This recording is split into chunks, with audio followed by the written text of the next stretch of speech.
যৌক্তিক কারণ ছাড়াই বোটানিক্যাল গার্ডেনের প্রবেশ মূল্য 5 গুণ বাড়ানো হয়েছে। 20 টাকা থেকে প্রবেশ মূল্য করা হয়েছে 100 টাকা। ভোরে প্রাতঃভ্রমণকারীরা এতদিন বিনামূল্যেই উদ্যানে প্রবেশের সুযোগ পেলেও এখন তা বন্ধ করা হয়েছে। বাৎসরিক প্রবেশ কার্ডে প্রতিদিন মাত্র 1 ঘন্টার জন্য উদ্যানে থাকার সুযোগ রাখা হয়েছে। এ নিয়ে ক্ষুব্ধ দর্শনার্থী এবং স্থানীয়রা। আব্দুর রহিমের ক্যামেরায় মনির মিল্লাতের প্রতিবেদন।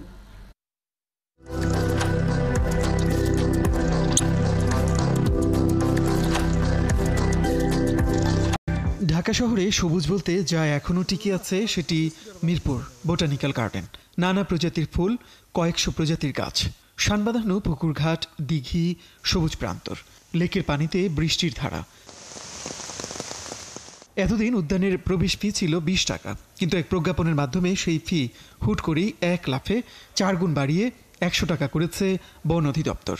এমন সিদ্ধান্তে ক্ষুব্ধ দর্শনার্থীরা। যেখানে আর কি ন্যাচারাল আপনাদের এনভায়রনমেন্ট পাওয়া যায়। যারা চাকরিজীবী বা সার্ভিস হোল্ডার তারা এখানে ঘোরার জন্য আসতাম, যেটা আমাদের জন্য হয়তো এখন অবসর সময়টা ঘোরার জন্য আসাটা বন্ধ হয়ে গেল। বোটানিক্যাল গার্ডেনে এতদিন বিনামূল্যেই প্রাতঃভ্রমণ ও শরীর চর্চার সুযোগ পেতেন নগরবাসী, কিন্তু নতুন জারি করা প্রজ্ঞাপনে সেটিও বন্ধ করে দেওয়া হয়েছে। প্রাতঃভ্রমণকারীদের এখন 500 টাকা মূল্যের একটি বাৎসরিক কার্ড করতে হবে।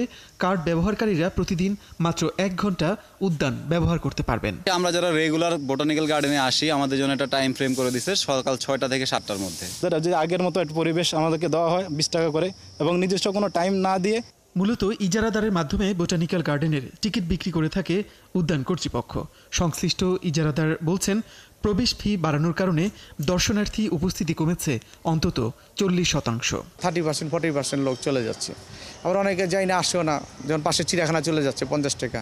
বন ও পরিবেশ মন্ত্রী সাবের হোসেন চৌধুরীও বলছেন, প্রবেশ ফি এতটা বাড়ানো অযৌক্তিক। এটাকে বাণিজ্যিকভাবে দেখা উচিত না, এটার আলাদা একটা ভ্যালু আছে। গাছপালা, পরিবেশ, পরিবাররা সেখানে যাবে, তো সেটা আমি জানি না কতটুকু সম্ভব হবে, তবে ব্যক্তিগতভাবে আমি মনে করি এটার পুনর্বিবেচনার দরকার আছে। এদিকে ওয়ারীর বলধা গার্ডেনের প্রবেশ ফিও একই হারে বাড়ানো হয়েছে। বিনোদন, স্বাস্থ্য ও মানসিক স্বাস্থ্যের গুরুত্ব বিবেচনায় এসব উদ্যানের প্রবেশ ফি যৌক্তিক পর্যায়ে আনার আহ্বান জানিয়েছেন নগরবাসী। মনির মিল্লাত, 71, ঢাকা।